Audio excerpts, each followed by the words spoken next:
Hi, my name's Phil. I like to talk about politics, and in this video I'd like to review the by-elections which the Conservatives have lost due to a tussle with the Brexit Party. So does Boris Johnson need to try and form a working alliance with Nigel Farage, and if so, will he be able to?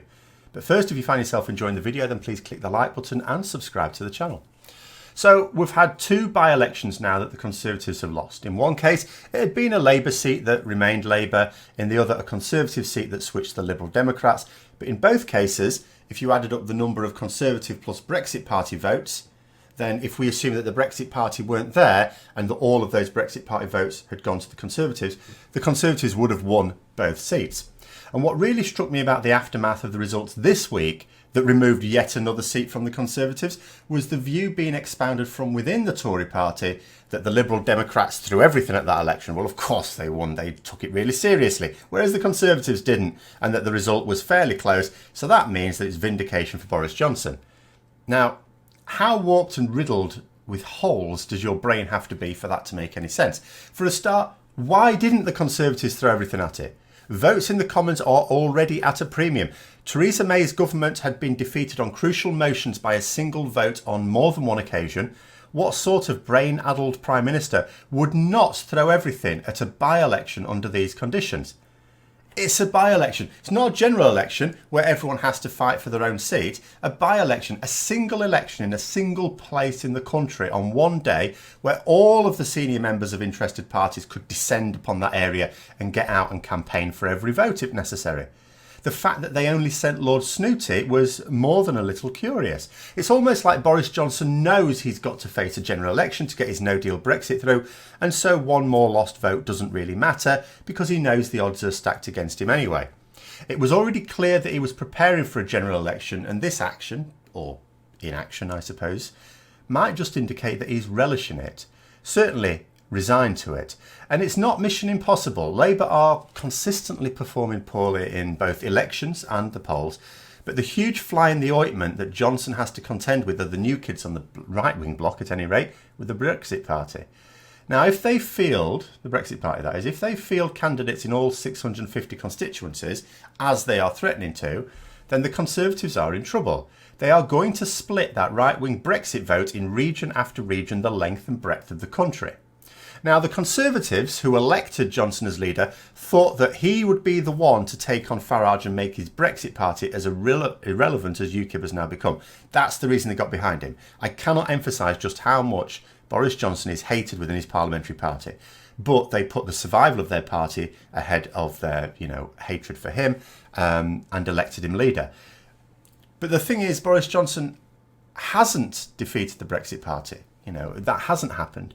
And make no mistake, the Brexit Party were certainly themselves not putting a lot of effort into this week's by-election either.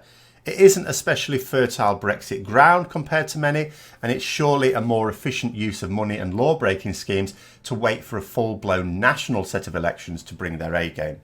So just as Plaid Cymru and the Green Party stepped aside to let the Liberal Democrats take the seat this week, and the favour is almost certain to be returned when it helps kick out pro-Brexit parties in a general election, surely the Conservatives need to do a deal with the Brexit Party to do likewise. After all, if they teamed up to have the Conservatives run unopposed in their strongholds and the Brexit Party active only in areas where the Tories have no serious chance, then that would give them the best possible opportunity to give them a pro-Brexit alliance in Westminster capable of delivering on Brexit. Now, according to the Daily Telegraph, which is the newspaper that Boris Johnson writes for when he's not a member of cabinet, which is most of his political career, they noted that quite a few senior Conservatives are certainly calling for Boris Johnson to try and do a deal with the Brexit Party. And if you take things at face value, it makes sense, doesn't it? The Brexit Party want their no-deal Brexit, or so they say. Boris Johnson's government want the same, or so he says. A cynic might point out that it serves neither of them to deliver a form of Brexit that everyone who knows anything knows will wreck the country in pretty short order. Sure, there may still be some unicorn chasers who will make excuses, but the majority of supporters will finally have the scales fall from their eyes and know exactly who is to blame. But let's say that both leaderships really do want the same thing. Why not form an alliance? The Brexit Party only stands for one thing, the UK leaving the EU. That's what they say. They say that there's no reason for them to exist if the UK leaves the EU. So why not stand aside in some areas to ensure maximum seats for the Conservatives? Steve Baker, who is one of the more prominent Conservative Brexiteers, said, "It is becoming obvious to all now that the Brexit Party standing against the Conservative Party would produce a massive own goal." Now, I suppose there's a couple of reasons why the Brexit Party wouldn't stand aside. I mean, the first is, do the Brexit Party really want Brexit at all? I have serious doubts about Nigel Farage. He's made a fortune from ranting about the EU. It's the easiest money that this lazy shyster has ever made in his life, I suspect. If the UK leaves the EU, why would it be worth any of his benefactors paying him any more money? And his MEP salary instantly gets pissed away as well. Oh well, I suppose he still has his pension. But the people behind the Brexit Party, I'm quite sure that they really do want it. Those who funded it and allowed it to become a fully formed party in no time at all, yeah, they do seem to want it. Now, whether it be the investment bankers in this country or unfriendly foreign powers wishing to destabilise the West, yeah, they do want this. So they may order Farage to deal. So would Nigel Farage just be told to play ball should Boris Johnson request it? There is still another little sticking point. I'm not so sure. It's certainly not going to be tested just yet. As I say, Boris Johnson has ruled out forming such an alliance. He said that that's not going to happen. But of course, politicians say one thing one day and another. But there is another difficulty. Could the Brexit Party really be sure that the Conservatives would vote for us to leave? Is the problem that there just aren't enough Conservatives in Parliament? Bear in mind that the majority of even Conservative MPs are opposed to a no-deal Brexit. Boris Johnson may have been able to form his cabinet exclusively of ministers who are going to back leaving the EU in October come what may, but he can't do it to the wider parliamentary party. In fact, his insistence that if you serve in the cabinet you have to stick to this is the reason why he's not been able to fill up all of his government posts. So the Brexit Party may well consider that helping the Conservatives stay in government doesn't actually improve the chances of the hard Brexit they now say they want, in contradiction, of course, to what they were saying before the referendum.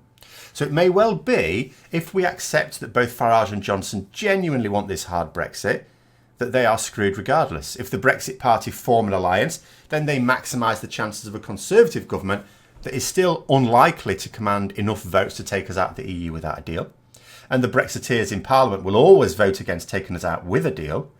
But if they do challenge the Conservatives in a general election, then they maximise the chances of a pro-Remain government forming who will promptly send the decision back to the people. But then at least Nigel Farage gets to carry on making his money. Now, I have to confess, it is nice to think that there might just be no way through for the Brexiteers anymore, that perhaps we're seeing the end of their pointless running around in circles with no end in sight. But still, this is all conjecture on my part. I don't know what Nigel Farage really would think to an alliance. I don't know what Boris Johnson really thinks. He says he's not countenance it, but we don't know what would happen if a general election actually did rear its head. So as always, we'll have to wait and see what actually does happen.